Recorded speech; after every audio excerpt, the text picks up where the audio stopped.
우리 다 함께 인사 나눕니다. 샬롬. 샬롬. 주님의 탄생을 기억하고 축하하는 성탄이 가깝지요. 오늘 저녁에는 성탄 발표가 있습니다. 여러분들 오셔서 함께 기쁨을 나누시면 좋겠고요. 또 더불어서 주님 오실 날도 가까우니 부디 깨어서 주님을 맞이하는 그런 복된 우리가 될 수 있기를 간절히 바랍니다. 둘이 만났을 때 의미가 더 풍성해지는 단어들이 있죠. 어떤 게 있을까요?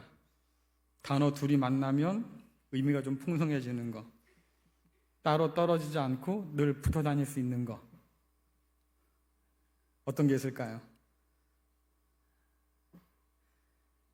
연말 뭐 나오잖아요.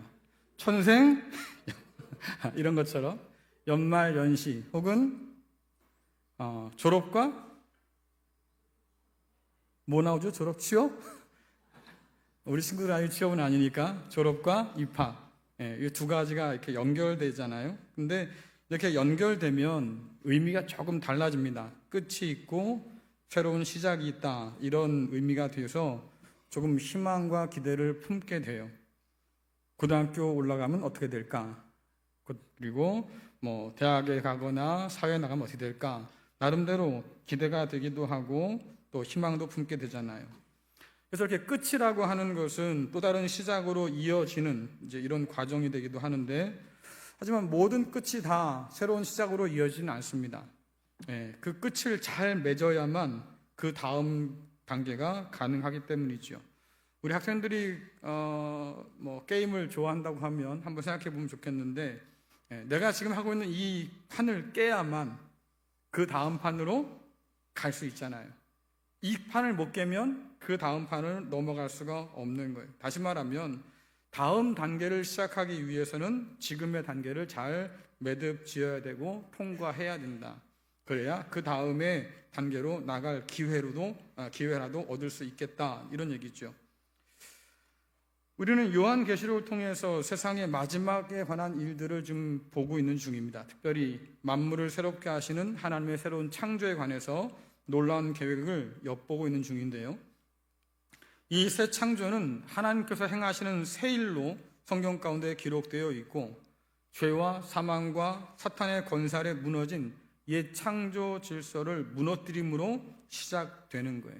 그래서 옛 것이 무너져야 새 것을 세울 수 있다는 그런 논리가 성경 가운데 있습니다. 여러분들 예레미야서 1장 10절 말씀 읽어볼까요? 함께 읽습니다. 시작. 보라, 내가 오늘 너를 여러 나라와 여러 왕국 위에 세워 내가 그것들을 뽑고 파괴하며 파멸하고 넘어뜨리며 건설하고 심게 하였느니라. 아멘. 하나님께서 예레미야를 예언자로 부르시는데 그 예언자에게 주신 사명이 뭐냐면 뽑고 파괴하고 파멸하고 넘어뜨려라. 무엇을 위해서? 건설하고 심게 하려고.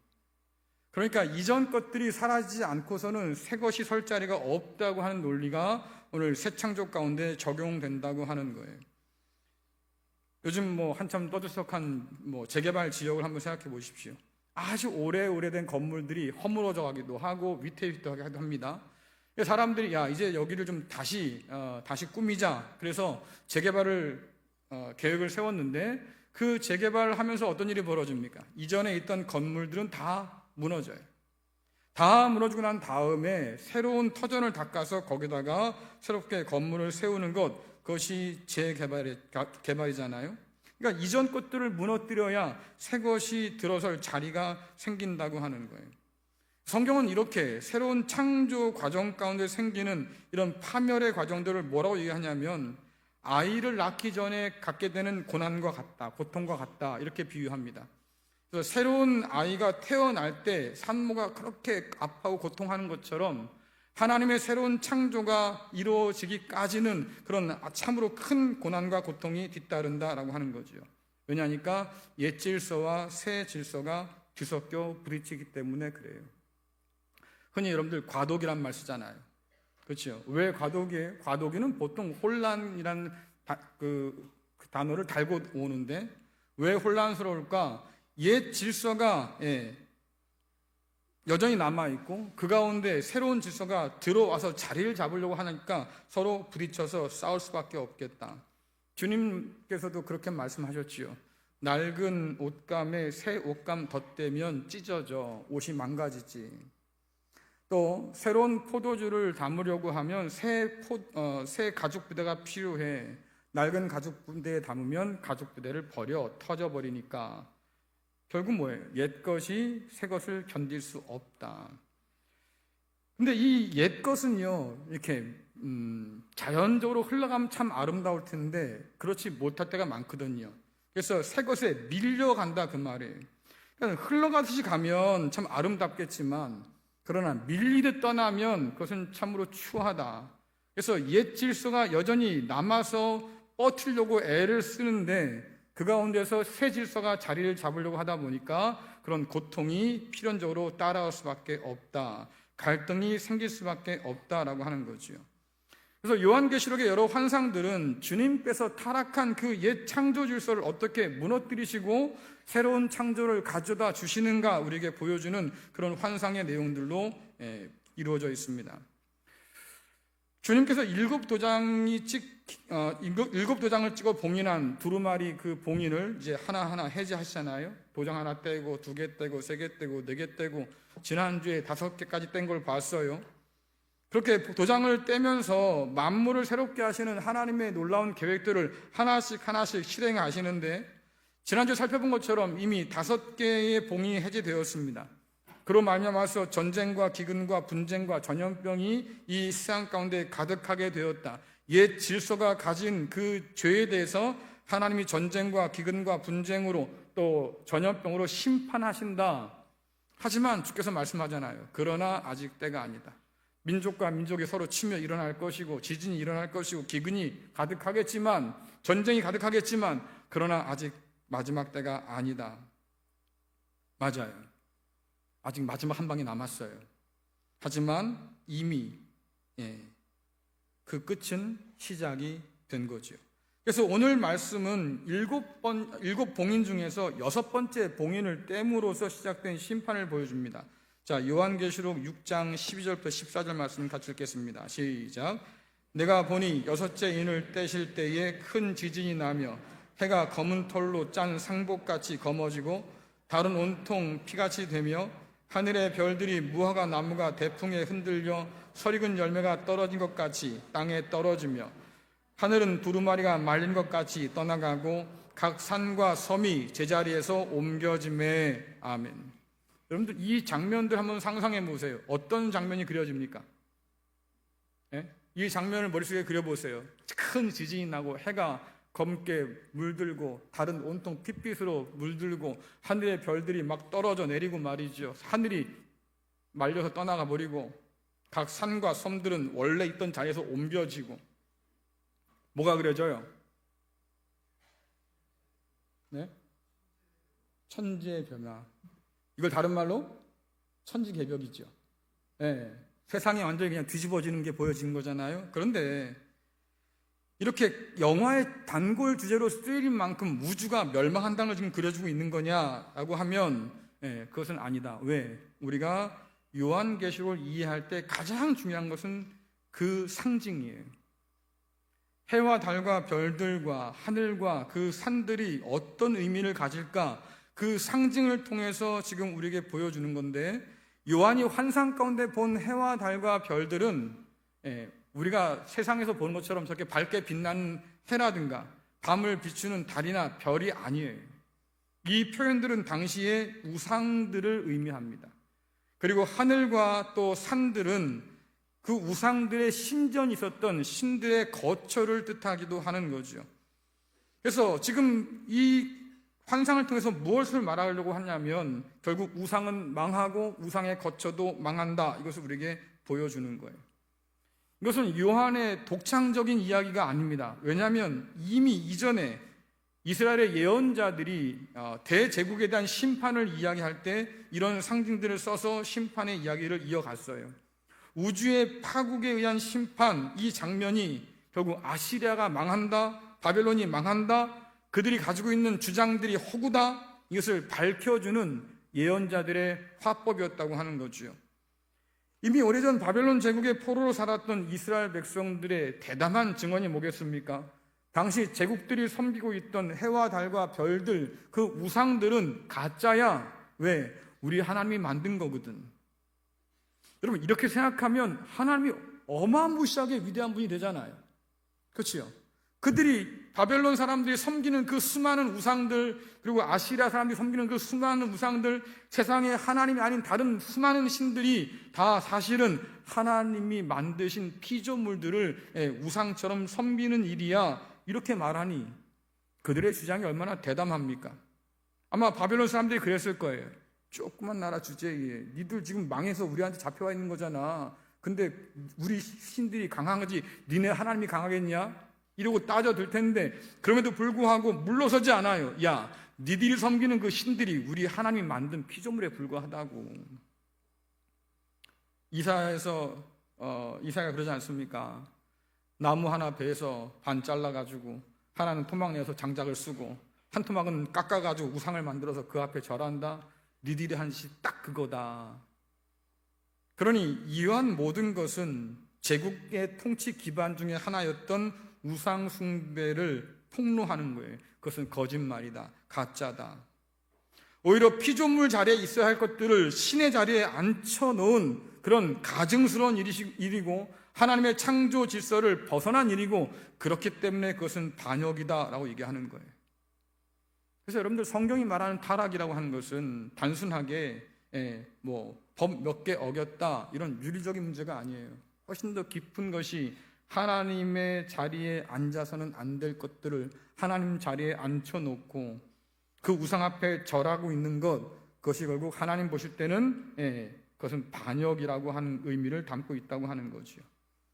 그런데 요한의 시대도 다르지 않아서 요한 시대 당시 우상 숭배는 황제의 통치를 견고하게 해주는 그런 지지대와 같은 역할을 했어요. 그래서 우상 숭배는 결국 제국을 지배하는 문화이기도 하고 제국을 지배하는 이념이기도 하고 제국을 지배하는 종교이기도 한 거지요. 그래서 이것을 거절하는 사람들에게는 어떤 일이 벌어집니까? 야, 너 비정상이지.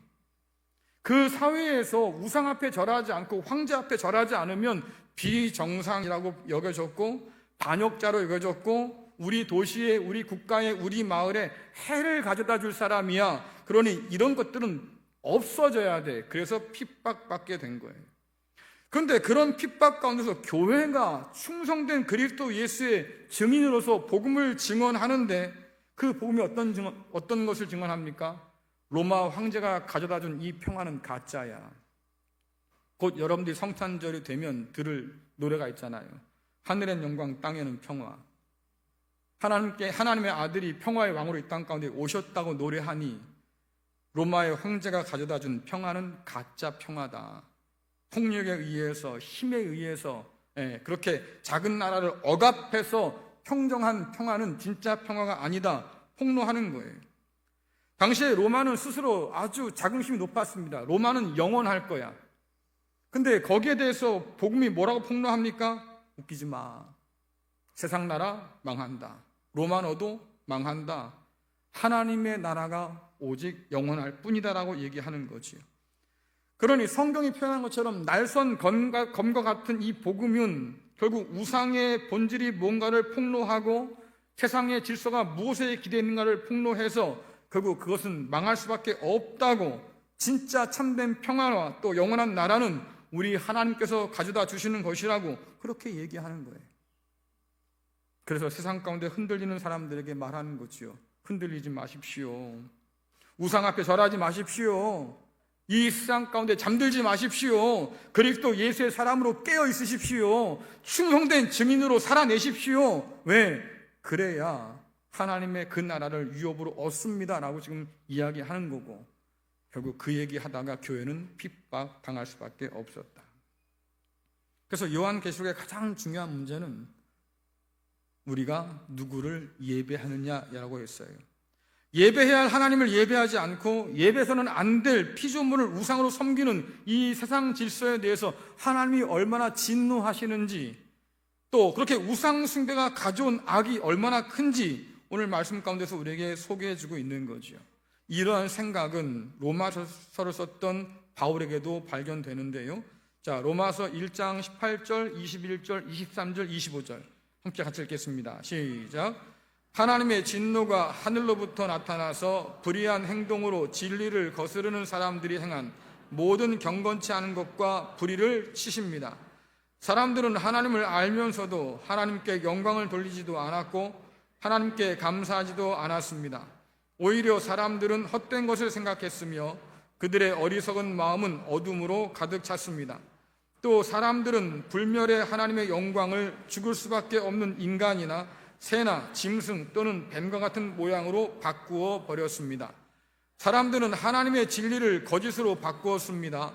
창조주 되신 하나님보다 지음받은 피조물들을 더 예배하고 섬겼습니다. 하나님은 영원히 찬송을 받으실 분입니다. 아멘.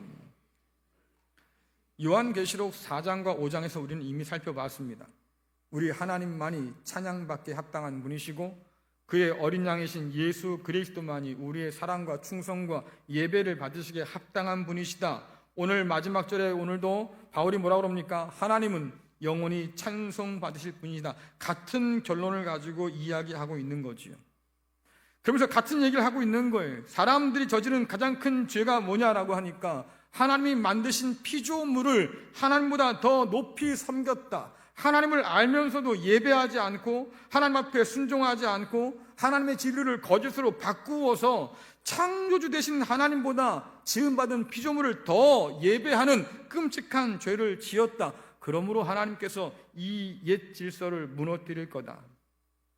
그리고 만물이 본래 있던 그 자리에 돌아가도록 만들어 주실 거다. 온갖 우상들을 무너뜨려서 우상을 의지하는 이 세상의 질서를 심판하시고 하나님께서 통치하시는 본래의 창조의 그 날들을 다시 회복시켜 주실 거다.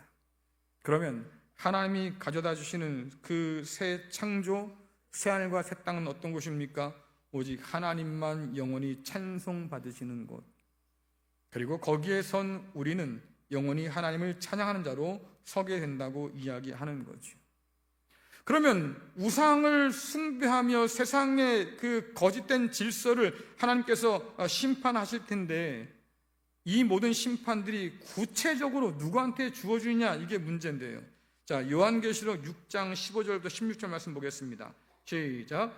땅의 임금들과 왕족들과 장군들과 부자들과 강한 자들과 모든 종과 자유인이 굴과 산들의 바위 틈에 숨어 산들과 바위에게 말하되 우리 위에 떨어져 보좌에 앉으신 이의 얼굴에서와 그의 어린 양의 진노에서 우리를 가리라. 아멘. 언급된 사람들의 명단이 있잖아요. 그렇죠? 임금들, 왕족들, 장군들, 부자들, 강한 자들, 여기까지는 이해가 돼요. 강력한 로마 제국 안에서 그들과 결탁하고 그들 앞에 무릎 꿇어서 권력을 나누어 받고 부를 나누어 받던 사람들, 여기까지는 이해된다 그 말이에요. 근데 뒤따라 나오는 모든 종과 자유인들, 이들까지도 예외 없이 무슨 말이에요? 다시 말하면 로마의 지배 아래 살아가서 로마가 섬기는 우상 가운데 절하며 사는 모든 사람들, 그 뜻이에요.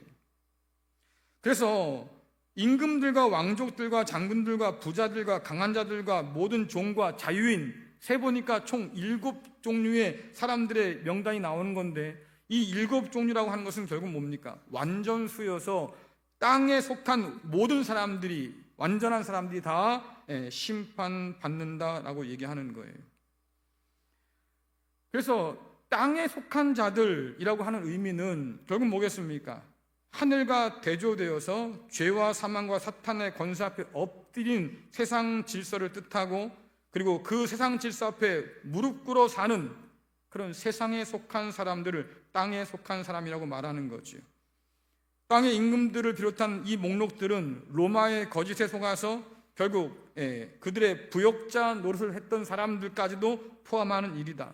황제와 우상을 숭배함으로 권력과 부를 나누어 누리던 바로 그 사람들, 땅의 사람들을 하나님은 심판하신다라고 말씀하시고, 그러면 반대로 하늘에 속한 사람들은 도대체 누구냐라고 하니까 그리스도 예수의 이름을 가진 사람, 하나님의 거룩한 이름을 가진 사람, 그래서 이 세상 가운데서 하나님을 드러내고 그리스도 예수의 충성된 증인으로 자기의 그 믿음을 지키며 끝까지 견뎌낸 바로 그 사람, 이미 우리가 살펴봤던 요한계시록 앞쪽에서 이긴 자라고 말씀하셨던 바로 그 사람, 하나님 보좌 앞에 말이죠, 함께 모여서 그렇게 하나님을 높이고 찬양하는 그 상징적인 숫자 14만 4천에 속한 바로 그 사람, 심지어 땅에서 죽임을 당하기도 하고 핍박을 당하기도 하고, 그래서 하나님께 이 억울함들을 언제 풀어줄 거냐고 호소했던 바로 그 사람들이 하늘에 속한 사람이다. 하나님은 세상 사람들이 섬겼던 우상들을 심판하시면서 그들이 우상으로부터 얻었던 그 모든 것들을 다 무너뜨린다고 분명히 말씀하셨어요. 우린 앞에서 살펴본 말씀 가운데서 이미 교회 안에도 세상 질서에 무릎 꿇은 사람들이 있었다는 것을 살펴보았습니다. 니골라당, 발람, 이세벨의 교훈을 따랐던 사람들, 다시 말하면 하나님을 섬기면서 동시에 황제와 우상을 섬겨도 괜찮다고 가르쳤던 그 거짓에 속아서 하나님과 세상을 둘 다 섬겨도 괜찮다고 믿고 살았던 사람들, 하나님을 위해서 세상을 내려놔야 될 텐데 그렇지 못하고 말이죠, 둘 다를 누리고 싶어서 그렇게 양다리 걸친 사람들, 이미 교회 안에도 있었다. 주께서 말씀하셨어요. 하나님과 돈 둘 다를 못 섬겨, 하나만 섬겨야 된다. 하지만 이 경고를 교회가 잊어서 이 거짓된 이야기의 마음을 뺏겨 살았다 하는 얘기지요. 주께서 말씀하셨어요. 돌아와라, 회개해라. 로마의 식탁에 떨어지는 부스러기를 얻고자 황제와 우상 앞에 엎드리지 말고 너희를 위해서 베풀어주는 영원한 그 상을 위해서 오늘 돌아오라. 그런데요, 돌아오지 않았어요. 당을 지었어요. 불법을 행했어요. 그런데도 뻔뻔해요. 고집스러워요. 회개하지 않아요. 그래서 그 모든 심판들을 자초했던 사람들이 교회 안에도 있었다고 성경 분명히 얘기하고, 이 요한계시록의 말씀이 오늘도 우리 가운데 의미가 있다고 하면, 왜? 저와 여러분도 아직 끝나지 않은 세상의 마지막 때를 살고 있으니까 이 말씀이 오늘 우리를 향한 말씀이라고 생각을 한다고 하면, 오늘 우리 가운데서도 하나님과 세상을 동시에 섬길 수 있다고 착각하는 사람이 있을 뿐만 아니라 여전히 회개하라고 하는 그 가르침 앞에서 뻔뻔하게 살아가는 사람도 여전히 있겠고, 하지 말라는 당을 짓고 불법을 행하는 사람들이 여전히 있겠고, 하나님의 심판을 자초하는 사람들이 여전히 우리 가운데 있겠다라고 하는 거죠. 이게 얼마나 가슴 아픈 일이에요. 이게 얼마나 두려운 일입니까? 심지어 오늘 뭐라 그럽니까? 하나님 앞에 심판받는 사람들이 얼마나 어리석은지 회개하라는 주님 음성 앞에 순종하지 않아요. 자기가 땅에 속한 사람인 것을 스스로 드러낸 거지요. 오늘 심판 앞에 서는 사람들의 특징이 뭐겠습니까? 하나님의 심판이 두려워요, 떨어요, 숨어요. 그러면서도 뭐합니까? 회개하지는 않아요. 오히려 자기를 감추려고 하지요. 죄를 짓고 하나님의 얼굴을 피해 숨었던 아담의 후손답게 하나님 앞에 핑계대고 숨고 정직하지 않게 행동한다, 그 말이에요. 아담과 하와 얘기를 여러분 잘 아실 겁니다. 도대체 왜 그랬냐라고 하실 때 그들이 뭐라고 그래요? 하나님이 내게 주신 저 여자 때문이지요. 저 여자가 나한테 선악과를 따먹게 했으니까 저 여자 때문이죠. 내 죄는 없어요. 나는 그냥 준 거 먹었을 뿐이에요. 그럼 얼마나 뻔뻔해요. 얼마나 비겁해요. 하나님이 줄 때는 얼마나 좋게 받았습니까? 살 중에 살이요 뼈 중에 뼈라고 그렇게 칭송하던 그가 이제는 모든 것이 다 저 여자 때문이라고, 아니 그 여자를 내게 주신 하나님 때문이라고 핑계를 대고 있으니 이 얼마나 뻔뻔한 이냐 그 말이에요. 결국 죄는 그렇다. 우상에 빠져 살면 하나님을 두려워하면서도 결코 그 앞에 무릎 꿇지 않는다. 하지만 성경이 말하지요. 그런 사람들은 결국 심판을 피할 수 없을 거다. 숨을 수도 없을 거다. 숨길 수도 없을 거다. 결국 하나님의 심판 앞에 다 드러나게 될 거다라고 말씀하십니다. 물론 주님 말씀대로 아직 끝은 아니에요.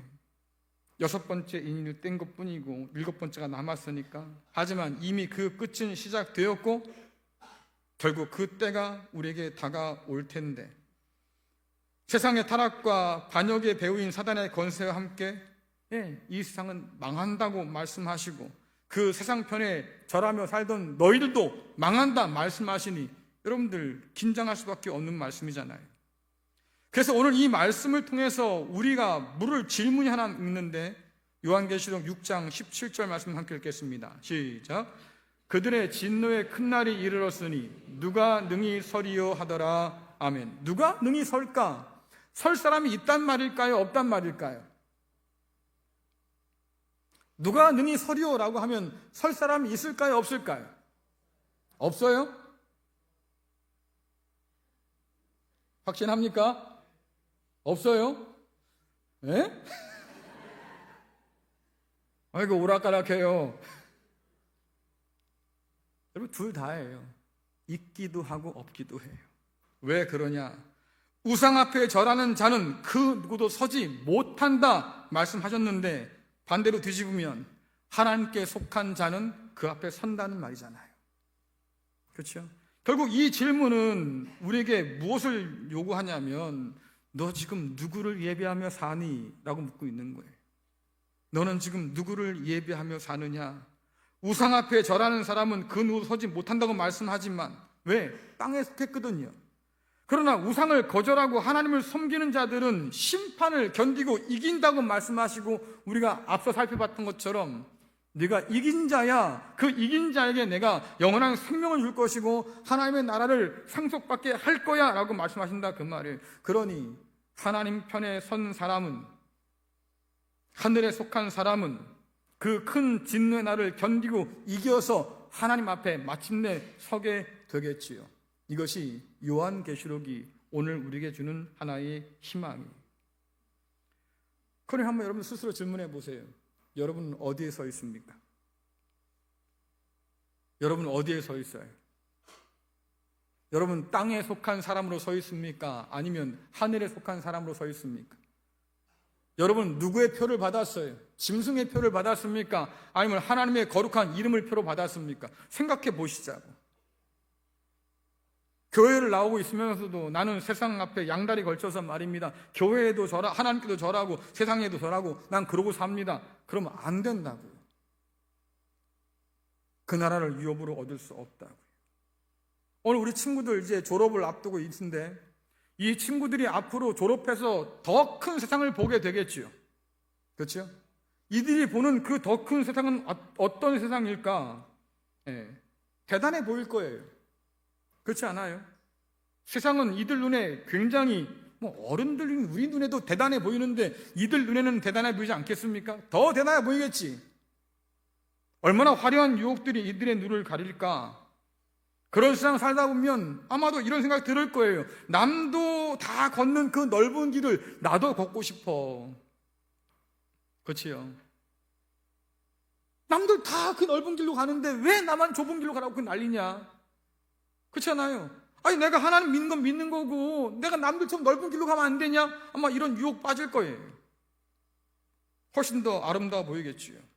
근데 여러분들 세상이 좋아 보이면 좋아 보일수록 하나님은 점점 더 작게 보일 거고요. 심지어 하찮게 보일 거예요. 하나님께서 얼마나 하찮냐면 우리 가운데서 회개하라는 말씀 앞에 회개하지 못해요. 마지막 심판이 있으리라는 그 말씀 앞에 두려워 떨지도 않아요. 얼마나 하나님이 자꾸 하찮으면 우리는 그 끔찍한 말씀을 듣고도 찔림이 없을까? 울지 못할까? 왜 우리는 가슴을 치지 못할까? 세상이 너무 좋아 보이고 너무 커 보이니까 하나님이 별것 아닌 것처럼 보이지요. 중학생이 됐습니다. 고등학생이 됐어요. 그렇죠? 과학 시간에 배운 것들이 좀 많이 늘어날 테니까 야 하나님이 어딨어? 하나님이 어딨어? 눈에 보이는 게 전부야. 하나님은 안 보이니까 없는 거야. 왜 그럴까요? 과학이 모든 것을 설명할 단 하나의 기준으로 하고 배웠던 거예요. 이걸 다른 말로 과학주의라고 말합니다. 과학 만능주의죠. 근데 이런 과학 만능주의에 빠지면 보이는 것이 전부야. 보이지 않는 건 없는 거지. 이런 생각에 빠져 산다고요. 우리의 눈이 가려져서 보이지 않는 하나님을 보지 못하게 만든다. 아마 세상은 그럴 겁니다. 돈이 전부지. 그렇잖아요. 돈만 한 게 없어. 이런 물질주의는 돈보다 귀한 것이 없다고 여러분들의 눈을 속일 거예요. 하지만 여러분 생각해 보세요. 정말 귀한 건 돈 주고도 못 사는 것들이잖아요. 그렇죠? 그런데도 젊은 날, 이 어린 날에 돈이 전부야, 이 생각에 빠져 산다고 하면 정말 귀한 것을 잃고 말 것이다. 근데 한번 생각해 보자고요. 그거 누가 가르쳐 줬어요? 여러분의 자녀들에게 돈이 전부라고 누가 가르쳐 줬어요?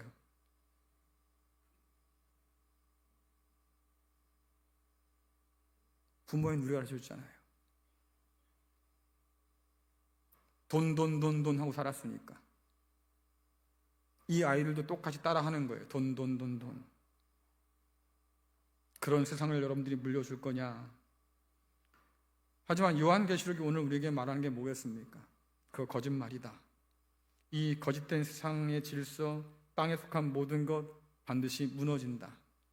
그러니 세상 것에 너무 매여 살지 말아라. 세상과 함께 무너지고 망한 자가 되지 말아라. 우리에게 호소하잖아요.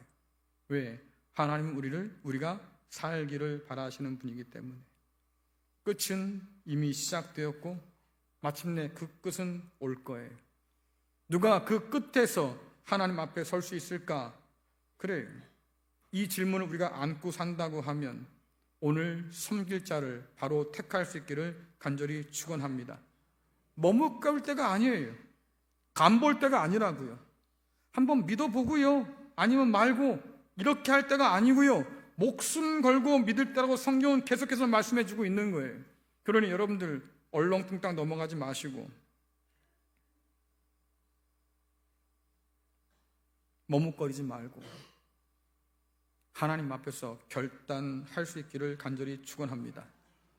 오직 하나님과 주님께만 찬송과 영광을 돌리는 하늘에 속한 사람으로 심판을 견디고 이겨내서 마침내 하나님 앞에서 찬양하는 저와 여러분이 될 수 있기를 간절히 축원합니다. 세상이 아무리 그렇듯해 보여도 이거 망할 거야 라고 하는 생각을 여러분들 반드시 가지시고 영원한 그 나라를 바라보면서 오늘을 살아가는 믿음의 성도 될 수 있기를 간절히 축원합니다.